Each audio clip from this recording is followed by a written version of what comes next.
And we're live. Welcome to Tuesday's edition of Finish First Financially's live stream. And I just want to make sure that the camera is even.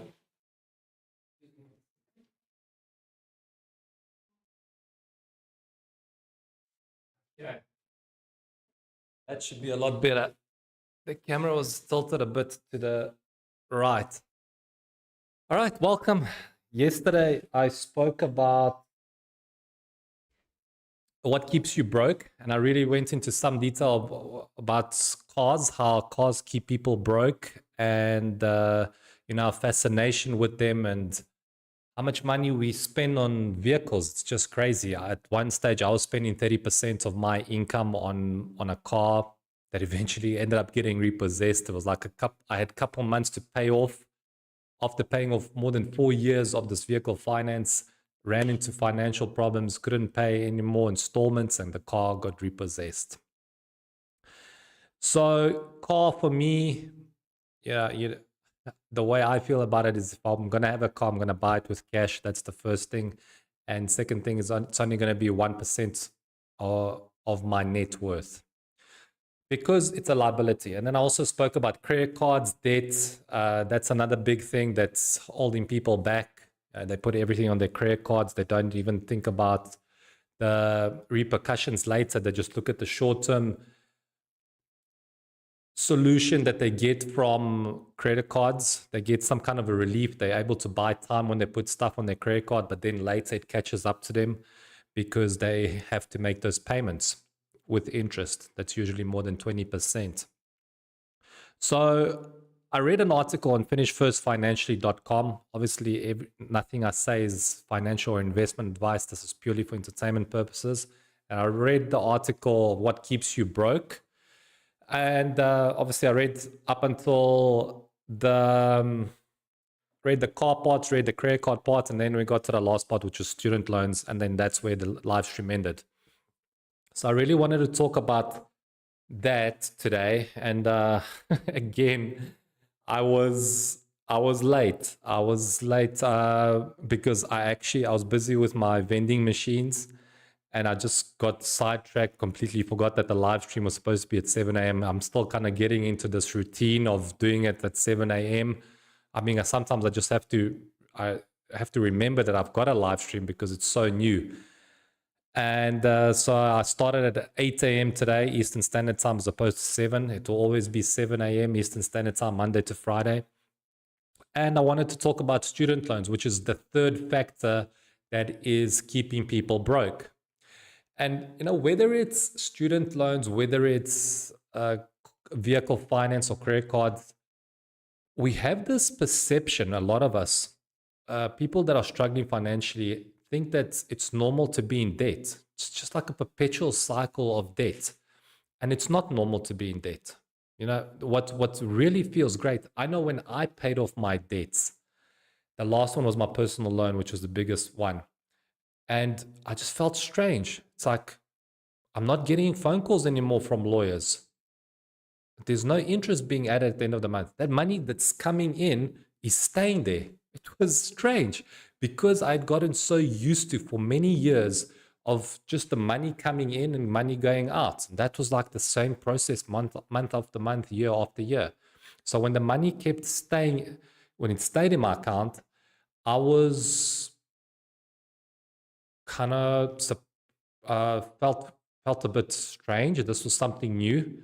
But then I got used to it and I saw, wow, I can't actually believe I let so much money that I worked for go out of my account as soon as it came in. And it was just like for vehicle finance, for credit card, for all of these overdrafts, all kinds of crazy things. I'm like, why am I doing that? Why did I do that?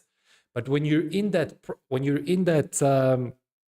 phase of your life, when you're going through that, you don't realize that. It's just like it's something that you have become so accustomed to. And student loans is another thing that we've really become accustomed to. I was fortunate to pay some of my studies with cash, and my father paid most of it. So I'm really grateful to him for helping me out. So I was one of the fortunate ones who graduated without debt. So that was a great thing. My father helped me out. I studied in South Africa.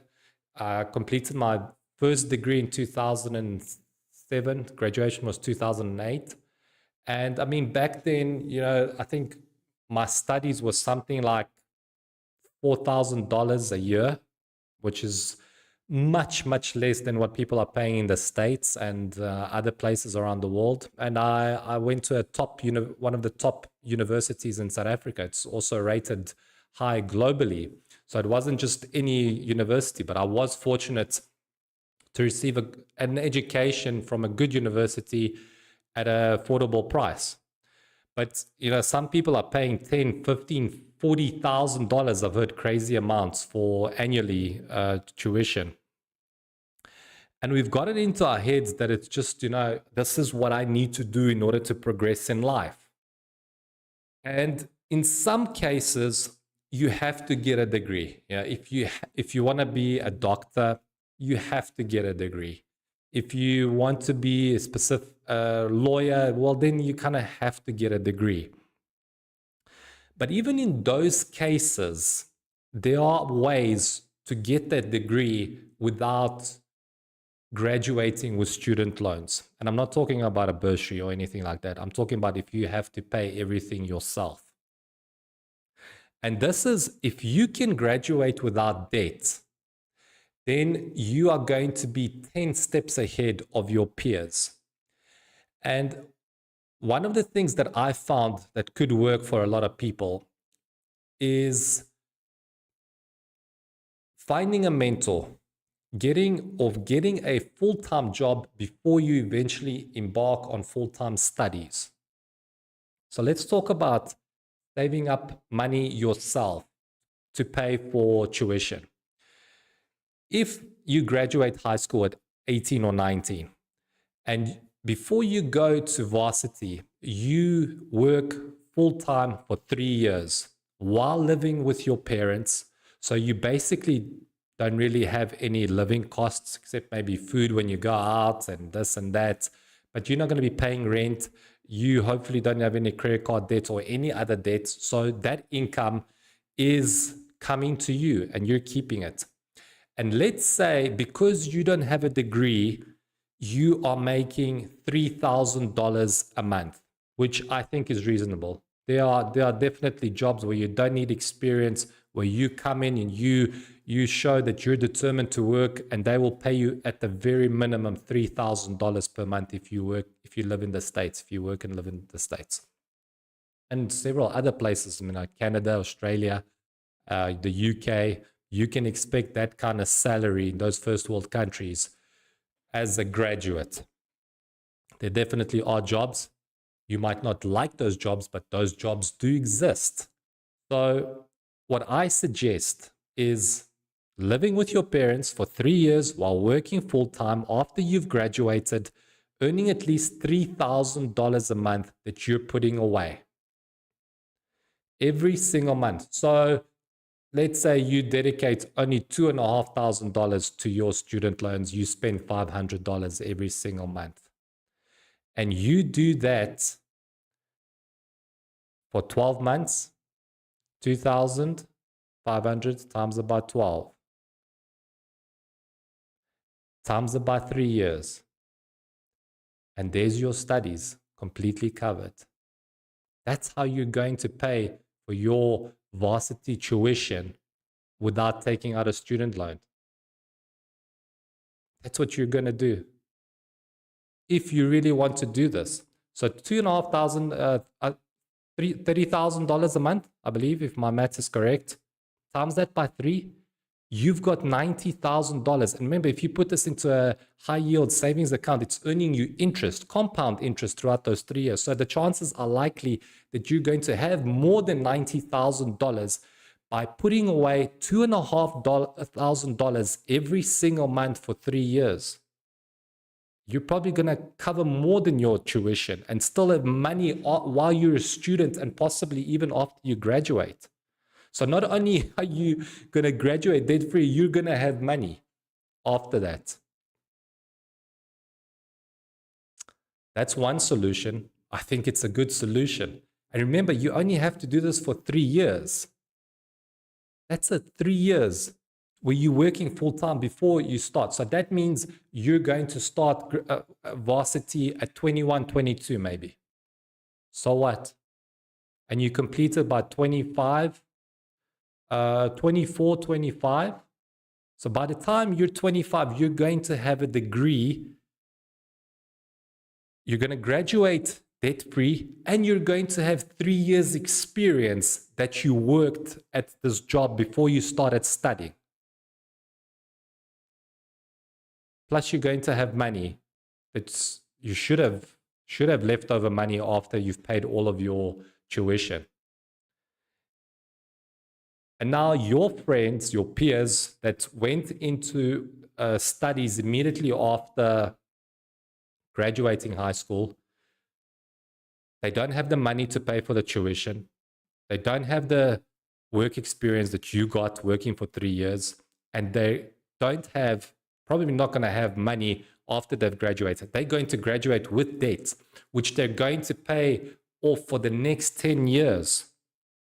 And remember, those are the types of people, since they've taken on one debt, student loans, they're going to want a house. So there's a mortgage. I know they want a nice fancy car. There's vehicle finance as well.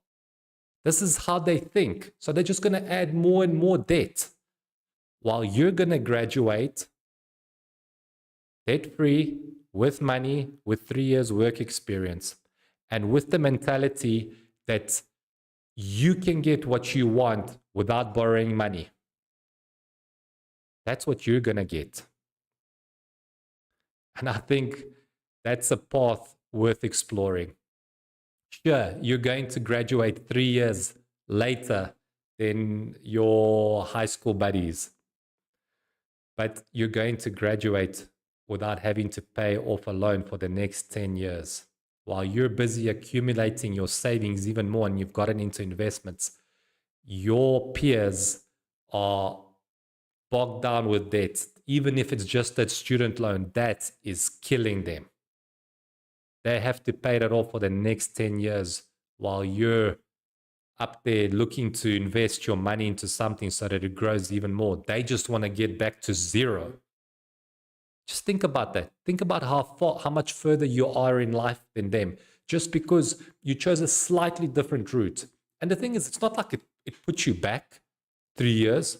You worked for those 3 years. You've got that experience. That's more valuable. So now you've got work experience and you've got a degree and you don't have any student loan debts, plus you got money.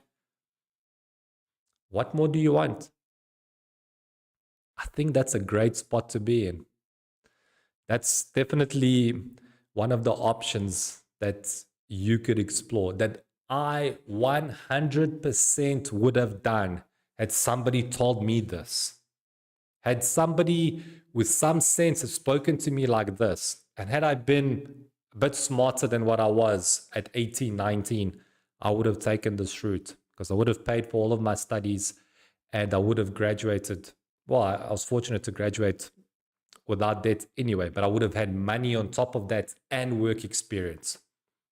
And that would have helped me to get into the kind of company that I want. When I say I've got a degree and I worked 3 years, and especially if you're in your finance, your potential employer wants to know what your finances are like. And you say, well, I've actually got money saved up. Jeez, dude, you don't have any student loan debt. You've got 3 years work experience, you've got a degree, and you've still got money on top of that. You think differently, and we want you to work for us.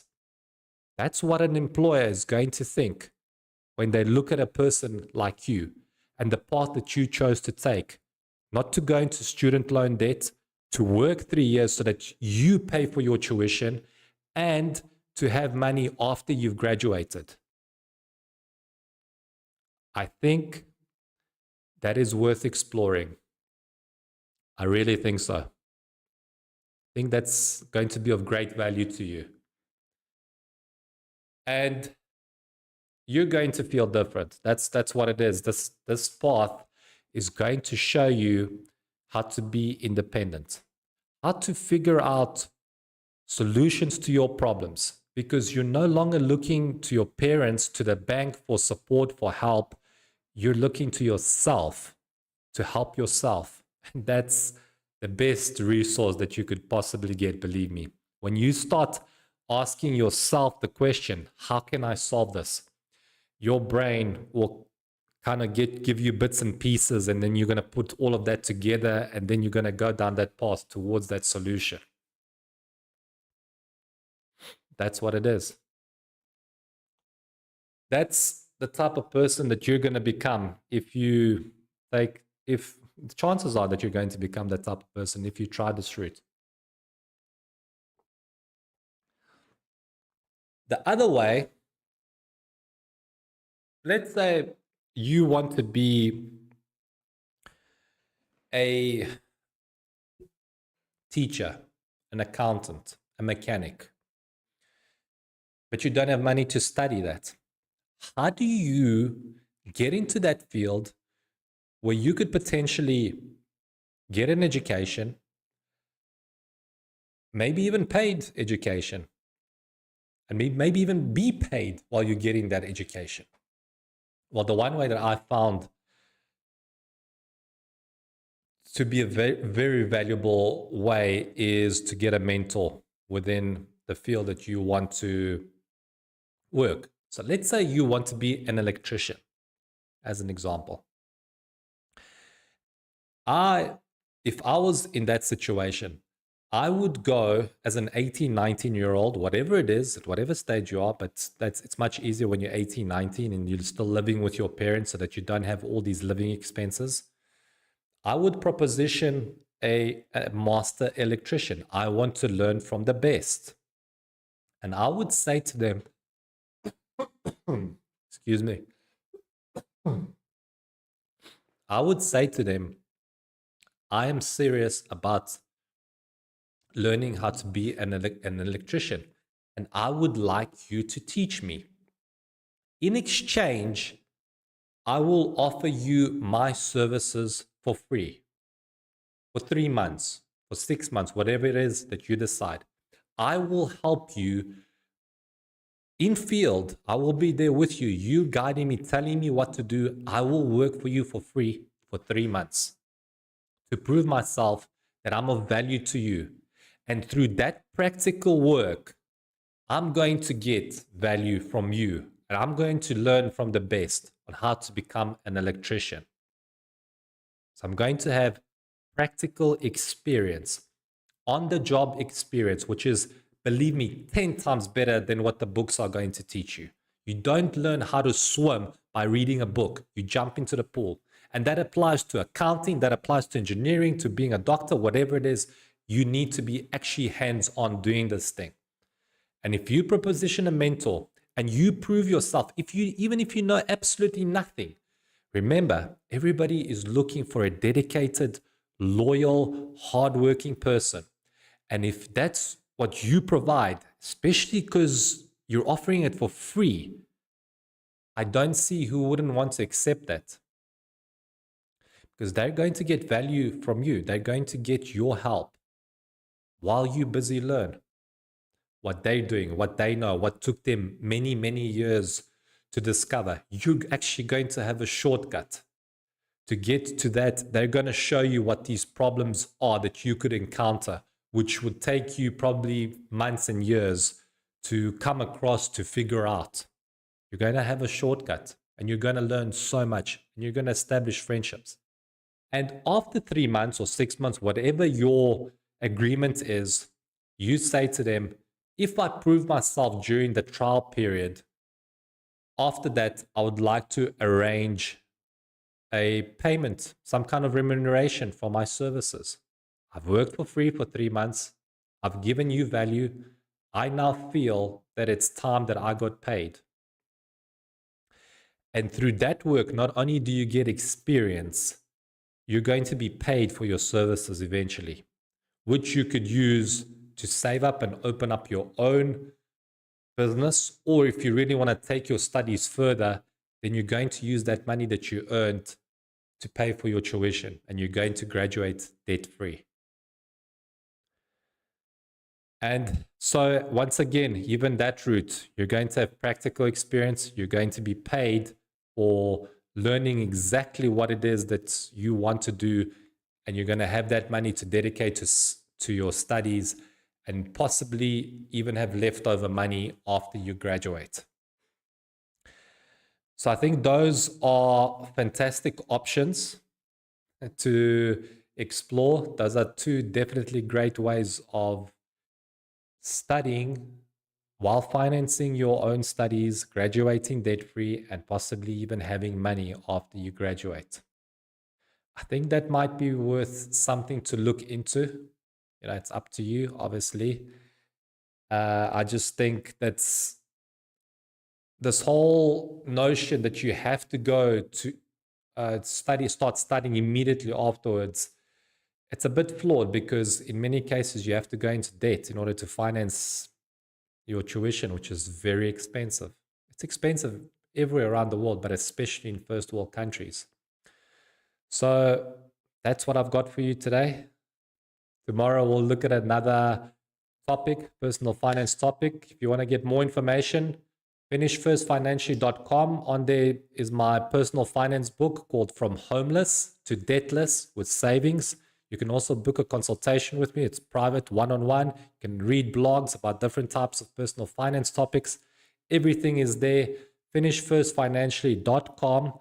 Check it out. And obviously, as always, Monday to Friday, 7 a.m. I'm going to try, if I don't forget, to make it at that time, Eastern Standard Time. And we will chat tomorrow. And have a good day. And remember to save, save, save money. It's very important. So that's what I've got for you today. Hopefully you'll join me tomorrow, and hopefully we'll get to that point soon where we've got people, so many people watching that we've got them calling in and discussing their problems. I can't wait for that. I'm just going to keep doing these live streams until eventually we get to that.